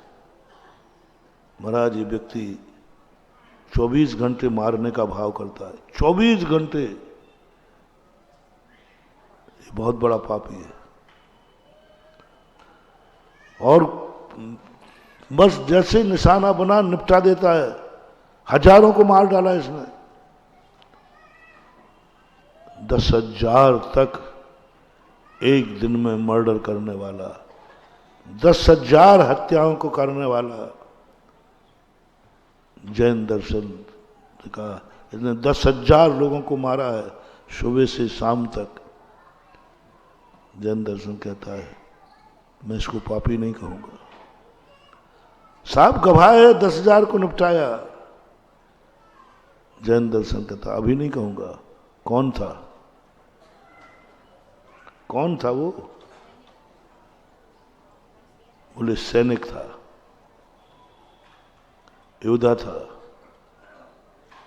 भीष्म पितामह सुबह से शाम तक 10,000 को निपटाते थे, इतनी शक्ति थी उनमें। सबसे बड़ा योद्धा हुआ, 10,000 लोगों को मारते थे। 18 दिन में कितने लोगों को मारा होगा? 3-4 दिन कम करो, 18 दिन महाभारत युद्ध चला था, जिनमें 2-3 दिन पहले जैन दर्शन के बाद दीक्षा ले ली और बाकी उनके मरण हुआ। 15 दिन में 10,000 मल्टी 15, 1.5 लाख लोगों को निपटाने वाला गांगे। कल्याण हो गया। उन्होंने स्वर्ग भेजा, यहां से भी मुनि बन गया। इतने लोगों की हत्या करने वाला कौन था? जैन दर्शन बस एक ही बात पूछता है, तुम क्या कर रहे हो? कोई लेना नहीं, तुम कौन हो ये बता दो। एक पत्ता तोड़ना भी अपराध है और एक व्यक्ति को मार देना भी अपराध की कोटि में नहीं आता। बस कौन हो? मैं सैनिक हूं, कुछ नहीं, बरी कर दिया गया, क्लीन चिट। आज तक कोई सैनिक नरक नहीं गया, किसी भी दर्शन में, किसी भी शास्त्रों में सैनिक को कहीं नरक नहीं भेजा, किसी भी आचार्य नहीं भेजा, किसी भी आचार्य। मैंने सारे दर्शनों को पढ़ लिया, किसी आचार्य ने, पाकिस्तान में हो चाहे हिंदुस्तान में हो, सैनिक नरक नहीं जाएगा। पाकिस्तानी सैनिक है तो, यदि वो सैनिक है तो, सैनिक की मर्यादा में है तो वहां का राष्ट्रपति भी उसको सैल्यूट करता है, तुम्हारे यहाँ का राष्ट्रपति भी सैल्यूट करता है। सब सैनिक बराबर होते हैं। सैनिक कोई भी सैनिक कभी अपराधी नहीं होता। रावण का सैनिक अपराधी नहीं है क्योंकि वो सैनिक है। सैनिक का काम है आज्ञा का पालन करना, उसका कोई काम नहीं। आज्ञा मिली पालन करना, गोली चलाना है, बस चलाना है। दशा बताओ। और वही दशा मुनि की कह दी, एक जीव को मारने का भाव तो क्या तुम्हारे मन में भी भाव नहीं आए, नहीं तो तुम्हारा सीधा निगोद है। अस्मण पाउगम गन्नादि ते निगोद पात्रा। कैसा है जैन दर्शन? कैसा है जैन दर्शन? कौन हो तुम? दशा बताओ। समय सार कहता है तुम दिशा के चक्कर में ज्यादा मत पड़ो। दिशा तो 2 मिनट में मिल जाएगी, दिशा तो असंख्यातों बार मिली, दिशा तो सब जानते हैं, सही क्या है गलत क्या है, दशा को सुधारो। दिशा सही होने पर तुम मंजिल पर नहीं पहुंचोगे, और दशा सही ही तो एक दिन दिशा तो मिल ही जाएगी। भटक जाएंगे। सारी दुनिया में कोई भी हमें दिशा बता सकता है, लेकिन दुनिया में कोई व्यक्ति दशा नहीं सुधार सकता, वो तो हमें स्वयं सुधरना है। दिशा पराधीन है, दशा स्वाधीन है। दिशा कोई भी बताता है, बताता ही है, अनभ्यस्त विषातु परता, लेकिन दशा हमें खुद सुधारना है। हम सारी दुनिया को सुधारने में लगे हैं, हम अपनी दशा नहीं सुधार पा रहे। और एक बार दशा हमारी सुधर गई और वो समय सार कहता है तुम बंद से मत डरो, तुम अपनी दशा देखो तुम कैसे हो। तुम रागी द्वेषी हो तो बंद होगा, और तुम्हारी दशा यदि वीत रागी है तो धूल में भी तुम्हें बंद होने वाला नहीं है। कुछ भी करो, कुछ भी करो, दशा सुधारो। बिना दशा सुधारे स्वाध्याय में भी दशा, मुनराज की भी दशा। आप गृहस्थ होकर के मुनि की चर्या का पालन करोगे, मिथ्या दृष्टि। पंडित जी साहब आशाधर जी कहते हैं हंसी हंसी में भी मुनि की चर्या का गृहस्थ पालन नहीं कर सकता। मुनि चर्या का पिछी अच्छी चीज है कि बुरी चीज है? बोलो, पिछी अच्छी चीज है कि बुरी चीज? एक व्यक्ति ने कहा महाराज जी ये पिछी जीवों को बचाने के लिए है। उनकी हाँ, तो महाराज जी हम भी अपने घर में एक पिछी रख लें, और कશું नहीं करेंगे, आप लोग भी एक एक पिछी रख लो। महाराज जी कोई जीव आ जाए तो हम भी ऐसे करेंगे। पाप नहीं कर रहे हैं। मैंने पहले ही कहा अच्छा कार्य करोगे तो तुम अच्छे ही कहलाओगे, ये कोई नियम नहीं है। गृहस्थ यदि पिछी लेकर के अच्छा का दुरुपयोग नहीं करेगा, बराबर जीवों को झाड़ के बैठेगा, किताब को झाड़ के कोई चीज उठाएगा, जो भी चीज उठाएगा वो पिछी से झाड़ के उठाएगा। बुरा काम नहीं, अहिंसा का काम है। पिछी अहिंसा के लिए मिथ्या दृष्टि। गृहस्थ यदि पिछी लेकर के अहिंसा का पालन करता है तो मिथ्या दृष्टि। पिछी लेकर के अहिंसा धर्म, पिछी लेकर अहिंसा का पालन करता है मिथ्या दृष्टि। तुम कौन हो? सबसे अच्छे जीव किससे बचेंगे? पिछी से। आप पिछी नहीं रख सकते। मयूर पंख रखो तो रखो, मयूर पंख रख सकते हो, पिछी नहीं रख सकते। मयूर पंख तो पंख है, पिछी नहीं रख सकते। हम भी पिछी रखते हैं, महाराज भी रखते हैं, दोनों एक ही काम कर रहे हैं। लेकिन तुम मिथ्या दृष्टि में आओगे, अनंत संसारी आओगे, क्योंकि तुम मुनि नहीं होकर के भी पिछी रख रहे हो, पाप के लिए नहीं रख रहे। हम अच्छा कार्य, तुम मंदिर में भगवान का अभिषेक करते हो, जल लाते हो, अच्छा कार्य के बुरा? बोलो ना। एक आध दिन मैं भर के लाऊं जल? नहीं, पीने के लिए नहीं, नहीं नहीं, वो तो मेरा त्याग है, मुंह बिल्कुल एकदम। लाओ, बोलो। मिथ्या दृष्टि के सम्यक दृष्टि। अच्छा कार्य है। एक दिन हमने उदाहरण दिया था, आप दीप जलाते हैं अच्छा कार्य कि बुरा कार्य? मंगल जलाने वाले को भी अच्छा लगता है, उसको भी पुण्य का बंध होता है, और उसके जलाने से कार्यक्रम में सगुन हो जाता है। एक दिन मैं जलाऊं? क्यों? मैं कोई अतिथि नहीं हूं क्या? मेरे से बड़ा अतिथि कौन है बता दो? जिस चाय से जलवाते रहते हो, इतने दिन हो गए मनोज जी, मुझे एक बार भी नहीं कहा। क्या है जन, मेरा भाव भी आ जाए, अच्छी चीज है, बुरी चीज नहीं है। आग नहीं लगा रहे, दीप जला रहे हैं, लेकिन मुनि महाराज जलाएंगे मिथ्या दृष्टि, पाप बंद, मुनि पद गिर जाएगा, और उस समय आयु बंद हो जाए तो दुर्गति हो जाएगी और तुम्हारा अमंगल हो जाएगा। ओहो, तुम जलाओ, देखना तो माया को समझ में नहीं आई जन, तुम जैसे रागी, द्वेषी, पापी, कथाई और क्या क्या कहूं, तुम जलाओ तो मांगलिक है, और मुनिराज बिल्कुल कुछ नहीं, सब तरफ से पुण्यात्मा है, मन भी पवित्र, वचन भी बकाया, वो जलाए तो अमंगल है। अमंगल, यदि मुनि ने दीप जला दिया, समझ लेना संसार में सबसे बड़ा अपशगुन हो गया, अमंगल हो गया, कार्य बनता होगा तो बिगड़ जाएगा। कभी जलवा मत लेना, और मैं कहता हूं मैं कभी जला नहीं दूं, नहीं तो तुम्हारा बिना मेरा, दोनों का बिना। शुभ क्रिया है, मुनि करेगा तो पाप क्रिया है, ग्रस्त करेगा शुभ क्रिया है। ग्रस्त को पुण्य का बंध, मुनि को पाप का बंध, क्रिया एक ही है। तुम कौन हो, तुम्हारी दशा क्या है, दशा क्या है। एक दिन 2-3 दिन हमने प्रवचन दिए थे,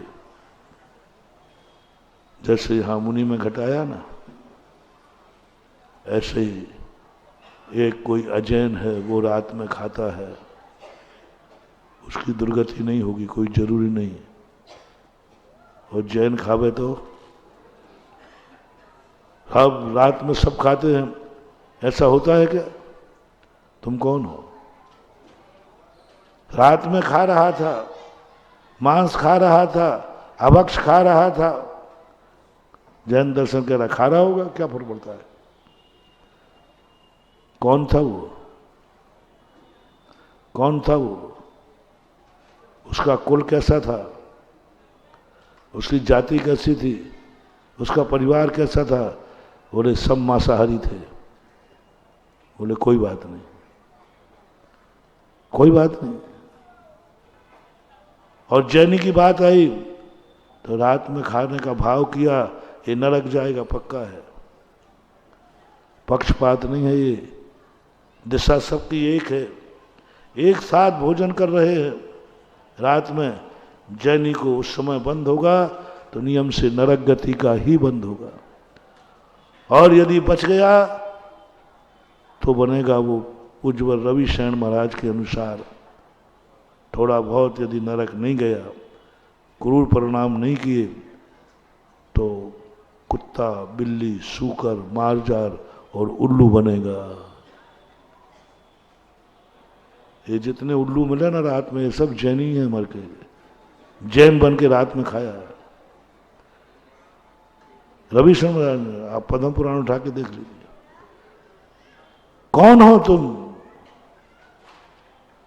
तुम जैनी होकर रात में खाया, उल्लू बनोगे, सूकर बनोगे, कुत्ता बनोगे, बिल्ली बनोगे, क्योंकि तुमने अपनी दशा का अपमान किया है। तुम्हारी दशा जैन थी और तुमने उसको दशा बिगाड़ दी। इसलिए क्रियाओं की तरफ मत जाओ, अपनी दशा देखो को अपनी दशा को, अपने उपादान को संभालो। आज यही हो रहा है, आज यही हो रहा है। यही मिथ्या दृष्टि बन जाए। अपने आप को मुनि कहना बुरी चीज नहीं है, लेकिन गृहस्थ अपने आप को मुनि कहे तो मिथ्या दृष्टि है। गृहस्थ अपने आप को मुनि कहे तो मिथ्या दृष्टि है। मुनि कोई बुरी शब्द नहीं है, अच्छा शब्द है, लेकिन मिथ्या दृष्टि है। गृहस्थ होकर के कहे कि मुझे वही आत्मानुभूति हो रही है जो मुनियों को होती है, मिथ्या दृष्टि है। मिथ्या दृष्टि, आत्मानुभूति, पापानुभूति नहीं। पापानुभूति नहीं कह रहा हूं मैं, आत्मा की अनुभूति करने वाला। यदि गृहस्थ कह रहा है मुझे शुद्ध आत्मा की अनुभूति हो रही है, कोई पाप की नहीं, मिथ्या दृष्टि, अनंत संसारी, उसको दशा का ज्ञान नहीं है कि ये दशा कहाँ प्रकट होती है।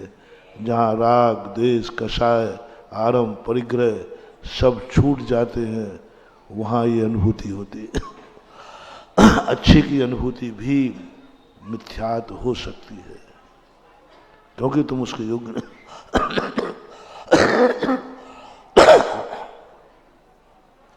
वस्त्र के साथ में छठा सातवां गुण स्थान मानना, पूजवर पूज स्वामी, उसे विपरीत मिथ्या दृष्टि कहते हैं। कई लोग हैं, श्वेतांबर आदि लोग ये मानते हैं,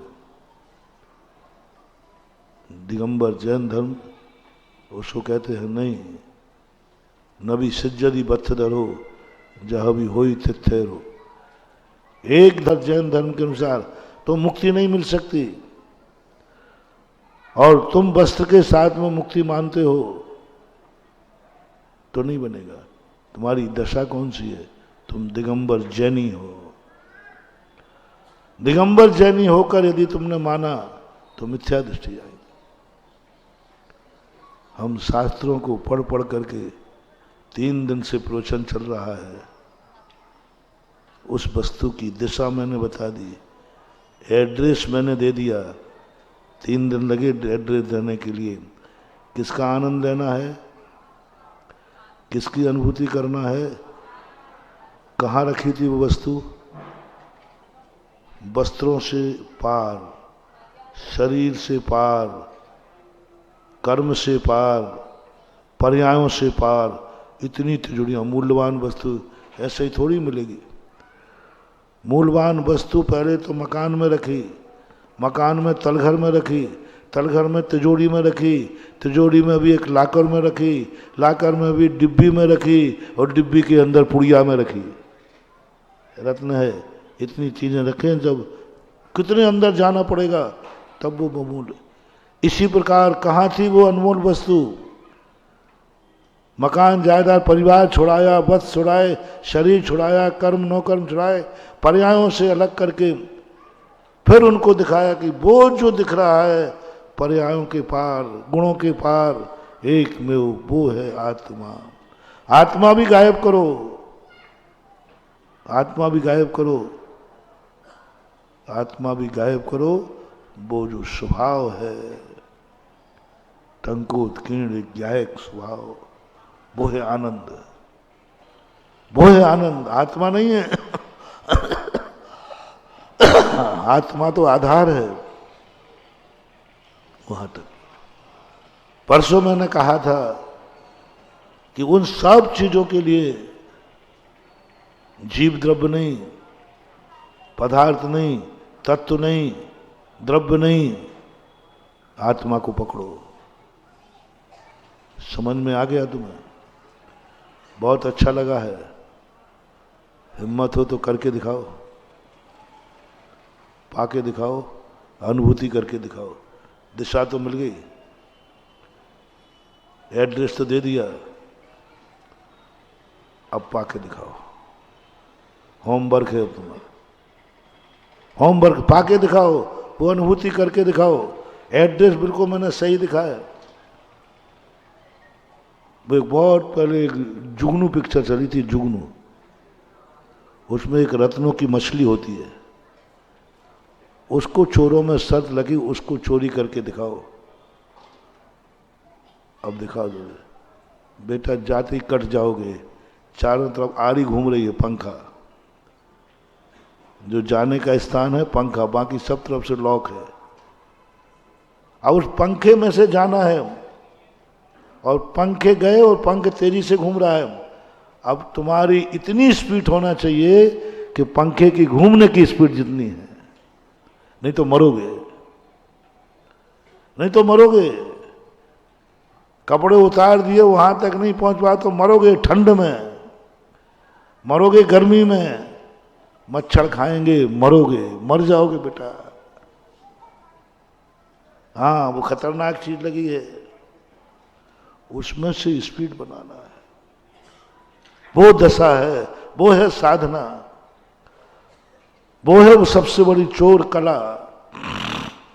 चोर कला जिसमें जाग जाए।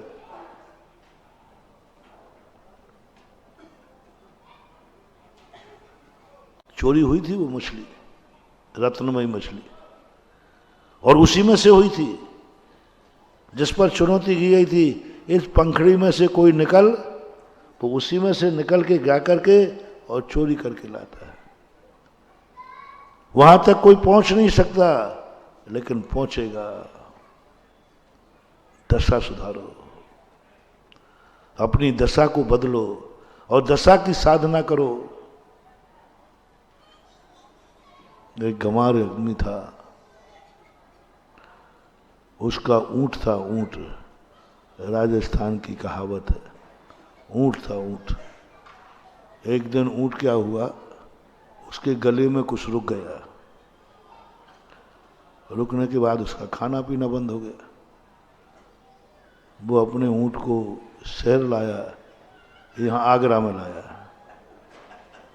हाँ, और क्या करे, आगरा ही लाया। तो आगरा में एक पशु चिकित्सक था, उसके पास ले गया। उसने पूछा, भाई क्या हो गया? बोले साहब, इसने ऊंट ने खाना बंद कर दिया। बोले आखिरी बार क्या खाया था? बोले एक फुट ककड़ी होती है, छोटी छोटी सी, जैसे बुंदेलखंड में डंगरा बोलते, डंगरा, फुट ककड़ी। ऊंट को बहुत प्यारा होता है, बहुत। वो जल्दी जल्दी खा गया, एक डंगरा गले में अटक गया। डॉक्टर ने कोई बात नहीं, ठीक हो जाएगी। ऊंट को लिटाया, एक पत्थर यहाँ रखा, एक पत्थर यहाँ रखा, दबा दिया, डंगरा फूट गया, ऊंट बलबल बोल गया, ठीक हो गया। लाओ 500 रुपया। अब वो दूसरा किसान था बेचारा, मूर्ख था, बरचरवाहों में कितनी अकल। उसने कहा, इतने से के रुपया, 500 रुपया, ये तो बहुत अच्छी कमाई है। उसने सब देख लिया, बोले कोई पूंजी भी नहीं है। डॉक्टर वकील दो बिना पूंजी के धंधे हैं, एक लेटर पैड चाहिए और एक पेन चाहिए, बस दो चीजें डॉक्टर वकील के पास हैं। वो दुनिया में कहीं भूखा नहीं मर सकता। और सबसे ज्यादा तो डॉक्टर जहां चाहे वहां रोटी कमा ले, क्योंकि जहां चाहे बीमार मिलेंगे। रेल में चल रहा है और थोड़े पैसे कमाना है तो वो शुरू कर देगा, किसी को गैस की बीमारी हो, किसी को, बस तुरंत जाके पर्ची लिखेगा, फीस लाओ। उसने कहा ये तो बहुत सस्ता है। उसने कहा बेफालतू अपन मजदूरी करते करते। उसने अपने घर को साफ किया, एक कमरे को, और साफ करने के बाद लकड़ी गांव में खूब मिलती है, टेबल कुर्सी बनाई, टेबल क्लॉथ बना के बैठ गया और बाहर लिख दिया गला विशेषज्ञ, गला विशेषज्ञ। उसी समय नगर की सेठानी के गले में दर्द हुआ। अब वो दर्द होते समय सोचा तो फर्स्ट एड तो सब कराते कि भाई जब तक आगरा पहुंचेंगे अपने गांव में नए डॉक्टर साहब आए हैं, चलते हैं। उन्होंने कहा कोई चिंता मत करो, बिल्कुल गारंटेड दवाई है, गारंटेड दवाई है। और बस उसने वो दो पत्थर सब देख लिया था उसने, एक पत्थर यहाँ रखा और जोर से दबा दिया, सेठानी की जीभ बाहर आ गई, मर गए। पुलिस आई, बोले ये क्या किया? तुझे बंद किया, तूने हत्या की है। बोले साहब मुझे बंद किया तो सागरा वाले को भी बंद करो, जो उसने किया वही मैंने किया, जो उसने किया वही मैंने किया। किंचित मात भी, बल्कि उसके पत्थर तो इतने अच्छे नहीं थे, उसने तो वहीं से उठाए थे, मैंने तो बढ़िया, और कुछ भी गलती नहीं की उसने, जो किया उसने वही किया।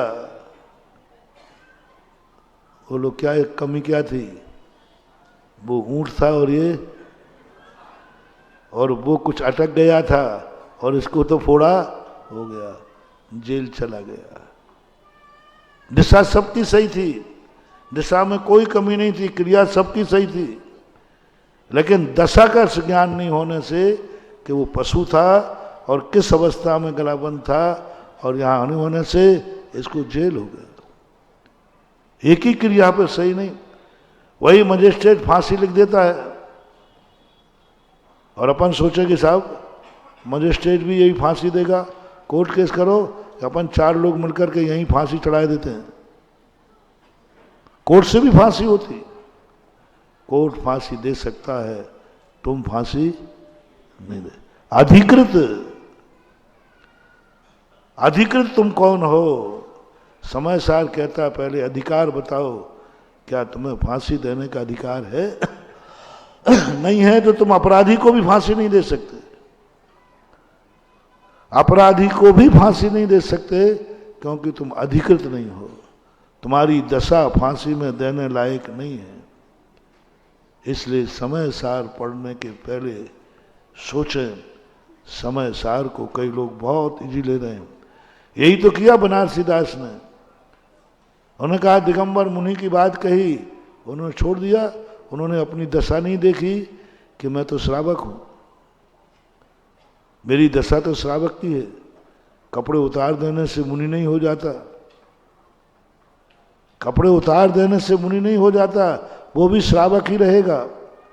ना देखने का परिणाम ये हुआ कि उनको भारी दुख उठाना पड़ा। इसलिए हमें किसी भी कार्य करने के पहले बस समय सार पढ़ने के बाद अपन सबको अपनी दशा सुधारना है, संसार नहीं सुधारना, संसार का कीचड़ साफ नहीं करना, संसार की धूली नहीं मिटाना, पापियों को नहीं मिटाना, दुश्मनों को नहीं मिटाना। बस अपनी सदा दशा सुधार लो कि दुश्मन भी टकराए तो हमारा कुछ नहीं बिगाड़ पाए। दुश्मन को नहीं बिगाड़ना, सुधारना, वो सुधरेगा भी नहीं। पापियों को नहीं सुधारना है, बस अपना ऐसा उपयोग बना लो कितने भी पापी आ जाएं लेकिन मुझे पापी नहीं बना सकेंगे, क्योंकि मैंने अपने उपादान को सुधार लिया। दशा सुधार लो। अग्नि से मत डरो, अग्नि जला देगी। कुंद कुंद भगवान कहते हैं अग्नि से मत डरो, अपनी दशा सुधार लो, अग्नि कुछ नहीं कर पाएगी, कुछ नहीं कर पाएगी अग्नि। अपनी दशा सुधार लो, अपनी दशा सुधार लो। मन की तरंगे मार ले, हो गया भजन, आदत बुरी सुधार ले, बस क्या है, क्या है? ये सब अपने हाथ है, ये सब दशा के रूप हैं। हम दुनिया को सुधारने में लगे हैं, यहाँ बहुत गलत लोग हैं, ये गलत लोग हैं। अरे गलत तुम हो, तुम गलत हो, इसलिए दुनिया गलत कर रही है। जिस दिन हम चोखे बन जाएंगे, दुनिया हमारे साथ कुछ भी करने वाली नहीं। वो करेगी भी लेकिन हमारा कुछ बिगाड़ होगा नहीं। समय आपका हो गया। आज इतने ही। महावीर भगवान ने की।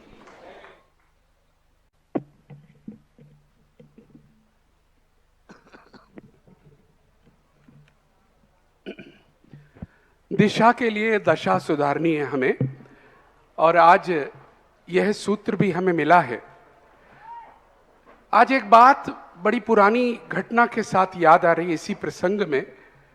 लगभग 20-22 वर्ष पुरानी घटना थी। भोपाल गए थे, एक संघ के दर्शन करने गए थे, और जैसा होता है जब संघ के दर्शन करने आप जाएं तो भोजन आदि के लिए वहीं समाज ने कहा फलाने घर में आप आ जाइएगा। हम उस घर में भोजन के लिए गए अतिथि के रूप में, और वो जो व्यक्ति रहते थे किसी के यहाँ किराएदार थे। वो जो किराएदार थी एक महिला थी, मकान मालिकन। वो मकान मालिकन भी नीचे आ गई। यह सुन करके कोई मुनि भक्त आए हुए हैं और मंदिर जी से यहाँ पर भेजा गया है, वो उनकी मित्र रही होंगी, वो बैठ गई और उन्होंने हमसे सीधा सवाल यही किया, आप यहाँ पर मुनिराज के दर्शन करने आए थे? हमने कहा हाँ। बोले एक बात बताइए, मुझे आपसे बस एक पूछना है। आपके मुनिराज, मैं चौंका, आपके मुनिराज, ये कौन है आपके मुनिराज कहने वाली? खैर, आपके मुनिराज आत्मा की कभी बात नहीं करते। आपके यहाँ जो बातें होती हैं, कथा, कहानियां, विधान, इसके अलावा क्या करते हैं आप? सारा टाइम आपका वेस्ट होता है। आत्मा की बात आपने क्या करी? हमने पूछी भाई आप कैसे करते हो? बोले 3 टाइम करते हैं। हमने कैसे? हमारे मोबाइल पर वो रिकॉर्डेड टाइम आता है, हम सब लोग घर वाले मोबाइल ऑन करके बैठ जाते हैं और वहां से हम सुनते हैं और अपनी आत्मा के दर्शन देखते हैं। खैर उस वक्त तो हम नहीं जवाब दे पाए थे, लेकिन आज लगता है ये सब 3 दिन 4 दिन का इस आत्मा को बहुत आसान समझ लिया है। मित्रों, अपन ने आत्मा को मजाक बना दिया है। समय सार का असली आनंद दशा और दिशा, जो 2 सूत्र दिए हैं, उसी व्यक्तित्व में है और हमें उसके लिए अंदर के गोते खाने होंगे, तब जाकर इस समय सार का आभास होगा। यहां पर हमें सूचना मिली है,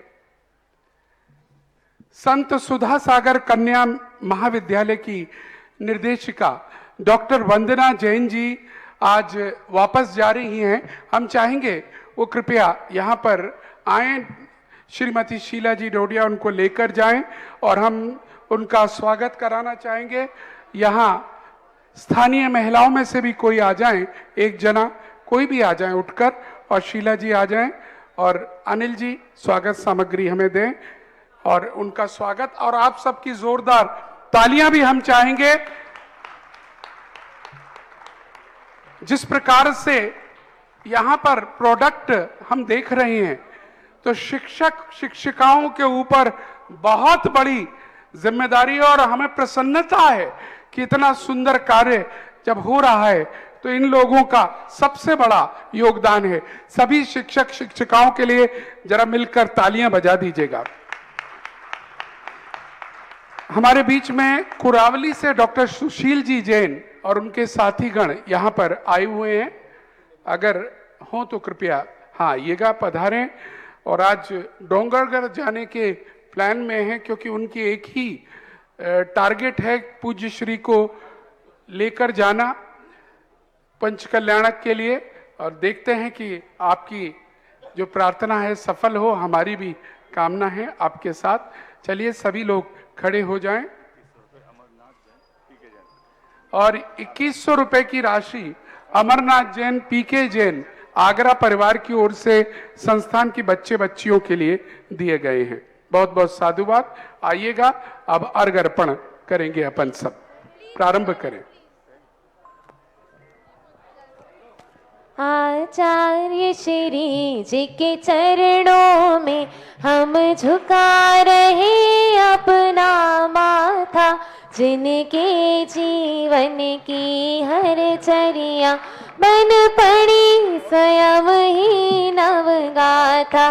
जैनागम का वह सुधा कलश जो बिखराते हैं गली गली, जिनके दर्शन को पा करके खिलती मुरझाई हृदय कली। भावों की निर्मल सरिता में अवगाहन करने आया हूँ, मेरा सारा दुख दर्द हरो यह अर्घ भेंटने लाया हूँ। हे तपो मूर्ति हे आराधक, हे योगीश्वर हे महासंत, हे भक्त कामना देख सके युग युग तक आगामी बसंत। ओम रूम अष्टोत्तर सदाचार्य श्री विद्यासागर मुनीन्द्राय साक्षात डोंगरगढ़ में विराजमान, तिनके चरणों में मन वचन काय पूर्वक नमोस्तु नमोस्तु नमोस्तु। चलादि अर्घ्यम निर्वपामिति स्वाहा। हे सुधा सागर दयालु, मुझको जीवन दान दो, सर उठा कर चल सकूं ऐसा मुझे सद ज्ञान दो।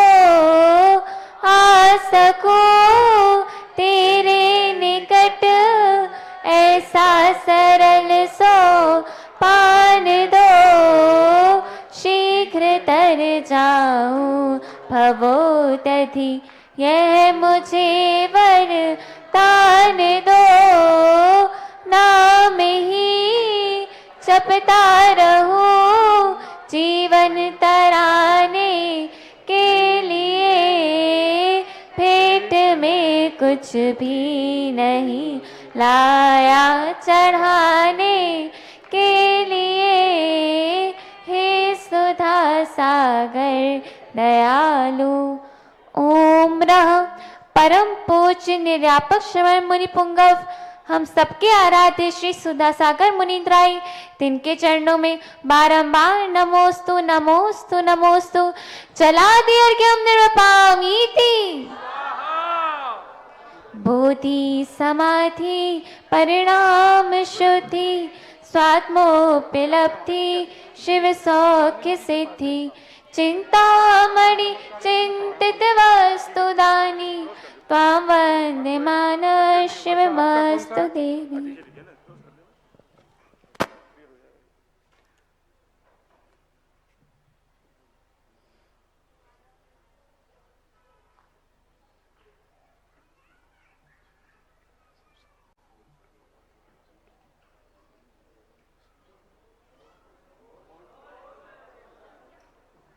नमोस्तु महाराज जी। बोले द्वादशांग जिनवाणी माता की जय।